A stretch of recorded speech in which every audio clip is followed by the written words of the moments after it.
My story is I have 17 years of door-to-door experience. Yeah. I've knocked in 25 states all over the country with only products that I believe in: educational, cancer insurance, home alarms and automation, and then residential solar.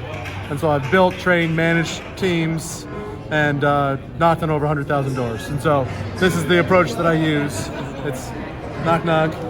Knock, knock. Hey, I was supposed to catch the boss man. Are you Sam? Yeah. Okay, I'll make this fast. Sorry for bothering you. My name's Matt, and please don't hold this against me. I'm a redneck Jew from southern Indiana. But I'll get to the point. I'm actually here on my own dime and my own time. I'm volunteering for one of the presidential campaigns. Have you been watching what's going on at all? Yeah. Okay, yeah. cool. I've been paying attention, but I'm still an undecided voter. Okay, so are you somebody that actually caucuses? Yeah. Oh, very cool. Okay. Well, it's pretty simple. If this catches your interest, cool. If not, you're not going to hurt my feelings. So you're an undecided voter. Are you leaning anywhere? Kind of like, what's your top 3 or top 5 so far? And if you don't have that, that's fine. Buttigieg, Warren, Biden. Okay. So what are the policies or the qualities, or why is it that you like them? I'm too deep in character. I don't have answers Okay. to those fake questions. Right, so- That's great. So what I do is so that's my intro, right? So what happened was, if a woman comes to the door, I say, "Are you the boss lady?" I don't say, "Are you the boss lady?" I was supposed to catch up with the boss lady, and we already have their name. Yeah. Are you blah blah blah? Right. So when you say boss man or boss lady, immediately they're like, "Of course I am." Right? Because what are they thinking when somebody knocks on their door? They're thinking, "Who is this? What are they doing? And how long is it going to take?" Right? And so I'm speaking to the questions that they are thinking. So that's why I said quickly, I'll be fast. This is going to be real quick, right? I said that twice at different points, right? And then I tell them who I am and what I'm doing there. So I'm answering the questions that they're thinking. At the same time, I'm interjecting some self-deprecating humor, which is, in this case, it would be NLP or neuro-linguistic programming, where I'm breaking their train of thought, and now they're here with me. Because while they're thinking those things, and they're not thinking them consciously, while they're like, who is this? What is he doing? How long is it going to take? They've probably got dinner cooking. They've probably got all these other things going on. And so I have to have something that's going to break their thought process and have them focused here to give me 15 more seconds, 30 more seconds to get into the questions, to actually start engaging them in a conversation. Yeah, So, that was perfect.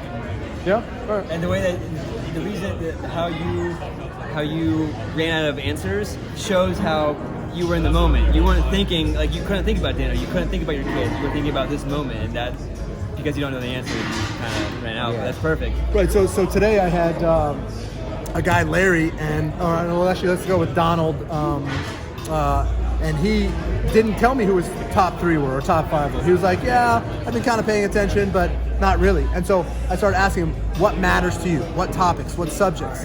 And so he told me that it wasn't prescription, it was healthcare. Healthcare was very important to him. So I said, I totally understand where you're coming from. You know, me personally, I'm on Obamacare, and it would cost me $400, but now I only pay $140 because I don't make enough money, and I have really crappy healthcare.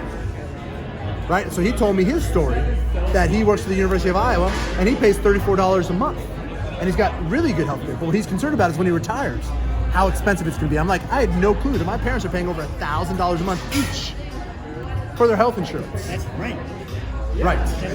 When you get older, your health insurance costs go through the roof because you're more likely to use it, right? So it's through the roof. So he's concerned about that. So, right, so I talked about, Andrew Yang is for Medicare for all, but it's more universal health care, and his goal is to reduce costs of health care while increasing the quality of it, right?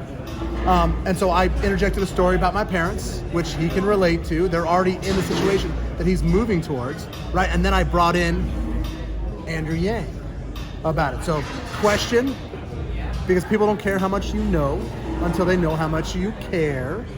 Question, listen. And then you're going to ask general questions, and then you're going to dive deeper into it to find those pain points. You find out what's really scary for them or what really pains them, and then you talk about a story whether it's yours or somebody else or a fake story, it doesn't really matter, that they can identify with based around the topic, healthcare, or whatever it is, and then you bring in the solution, Andrew Yang. And here's his policy, and here's what it will do for you. Right? And then I say, what else? What other subjects or topics matter to you? Right? And then I do the same thing. Ask more questions to get more specific, bring in a story that they can relate to, and then bring in, here's the solution. Boom. So how do you close it out then? Say everything goes great. So I'm inputting all this stuff. They're not guaranteed to go great. I'm taking notes, and I'm going to record all this stuff. And so then I try and get their phone number, their email address, so that I can pass that on to the campaign, either on one of the forms that we have, or directly into the app, Minivan, so that somebody can actually follow up with them by phone or online. And then I leave them a flyer. And I will end it by saying, what can I do? And I can't pay you, sorry. But if there's anything else, what can we do to earn your vote so that you will caucus for Andrew Yang? And then they'll tell me. They'll say, there's nothing, or I need to do more research, or whatever it is. But like, I give that one last effort. And so with these people, because I'm going to be here for 20 days, I'm here to the 14th, and I'm going back to Indiana for a week, and I'll be back. I have to turn in signatures to get Andrew on the ballot, et cetera, et cetera. Then I'll be back on the 22nd, give or take, through caucusing. So I'm going to follow back up with these folks again to commit them to caucus for them, because we already have that relationship built, right? So it's catch their attention, make them laugh, answer those questions that they're thinking about, general questions about what's important to them, get deeper into it to find that pain point, stories that they can relate to, and then here's the solution, Andrew Yang, for every single thing. It's a good pitch right there. Thanks. Where in Indiana are you at? Southern Indiana, Bloomington, where Indiana University is. I went to Bloomington for 6 fucking years. You went to IU? Yes! Are you serious? Yes! That's awesome. Yes! Yeah, I live by the mall. We have a tiny farm there. Oh my where we God! grow organic fruits and vegetables. Yeah, and that was my animals. first city after, came out of boat from China. Wow, that's an incredible city. I know. I mean, I know. what I an thought introduction. the entire United States is just like that, Yeah, that's not the case. That's not the case at all. Bloomington is like a real gem. Yeah. It's incredible. Yeah. Wonderful. Yeah, his dad actually taught at IU Oh. up until the early 2000s. Yeah, great. So. Yeah, I went to music school. Jacobs is incredible. My girlfriend's actually a MFA student in the theater program. She directs plays. Oh yeah. So, and actually a friend of mine from high school, she's in administration in the Jacobs School. Oh, okay. So, Yeah. yeah, very Wonderful, cool. wonderful, So yeah. where'd you live? I lived on 923 South Mitchell Street. I can't remember my addresses. Awesome. Awesome. Very cool. Wow. Yeah. So Yeah. anyway, yeah. So I hope that helps. Yeah, definitely. But in the end, there's Definitely. 2 things you can control. You can fuck up your approach. You can screw up everything else. All you control is your attitude and your effort. So you can control what time you start, what time you stop. You can control how many doors you knock on, and you can control how well or how poorly you treat people. So work hard and treat people well, and put your confidence in your effort, not your results, and the results will come.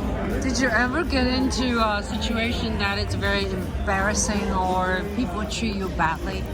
I don't get embarrassed because I don't care about what people think. I mean, as a door-to-door salesman, you have to almost develop that, right? Yeah, I've had guns pulled on me occasionally. Well, only really once did I have it, but I've had known people had guns behind the door, so I'm like, here's what I'm doing, have a nice day. Yeah. But no, overall, Yeah. 90+% of people are nice, Uh-huh. are really fucking cool. I see. And if you catch somebody that's a dick, Uh-huh. they're probably and this is what I say to myself, that they're probably a really nice person. I just caught them on the wrong day. Because Yeah. have no idea if they just lost their job, Right. if they just were in a fight with their spouse, if their kid just got expelled from school. You have no idea what's happening in their life. And I actually take it as an honor, because I would rather them be pissed at me and take out their energy on me than on their family, than on somebody they care about. So I look at it when somebody's pissed at me, that I'm doing a service. Right? So instead of being like, fuck them, blah, blah, blah, I flip it around saying, I'm doing a good thing for them, and they're probably a great person. I just caught them on the wrong day. Because do we all not slip up? Do we all? Well, maybe not, but I know I slip up and I yell at somebody that I love when I don't mean to, or I treat somebody poorly when they didn't deserve it. Yeah. And that has nothing to do with them. It has to do with me, right? So the same thing on the doors. Yeah, people will occasionally be mean to you, slam a door in the face. So what? Just be a duck. A duck. So ducks, water run. If it's raining, it just runs right off of them. And you see a duck and it's moving across a pond. It looks super calm, but what you don't see is underneath the water, its feet are going crazy. Yeah. Right? So that's what you want to be. You want to be a duck. You're moving super hard, but you're cool, calm, and collected. You're like a Cadillac. You don't feel the bumps in the road. Yeah. You just keep moving forward. So. How did you become an NYC Yang supporter? I saw him in one of the debates, and then I started to do more research. And then I listened to a couple of podcasts, and I'm a buyer, and so I was like, oh yeah. And I've never donated. I voted, but I've never been politically active. Yeah, and so I just dove all in. I mean, I think it was end of July, early August that I found out about him, and so I started. Like 2 weeks later, I went to a Democratic meeting about delegates. I had no clue what a delegate was. Didn't really care. I just knew I could get 10 to 15 signatures to get them on the ballot easily there, right? And then I started holding signs outside of basketball games and other large events to increase name recognition. Yeah. Wonderful. Awesome. Yeah.